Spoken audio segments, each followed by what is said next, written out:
ताज़ा तरीन वीडियोस के लिए चैनल को सब्सक्राइब करके बेल आइकन और ऑल नोटिफिकेशन पर क्लिक करें ताकि आपको मिले हर अपडेट सबसे पहले।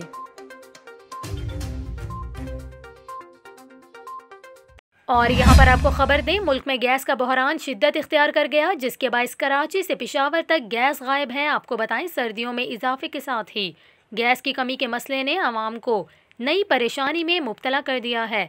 सुबह के आगाज़ से दिन के अख्ताम तक कहीं गैस प्रेशर ना होने के बराबर है तो कहीं गैस का कोई नामो निशान नहीं है, जिसके बायस बच्चे बड़े नाश्ते के बगैर घर से निकलने पर मजबूर हैं। दूसरी जानिब मुल्क के मुख्तलिफ शहरों में गैस की शदीद लोड शेडिंग से शहरी दुहाई देने पर मजबूर हो गए हैं। शहरियों का ये कहना है कि महंगाई इतनी बढ़ गई है कि हर बार बाहर से खाना खरीदने की सकत नहीं रही।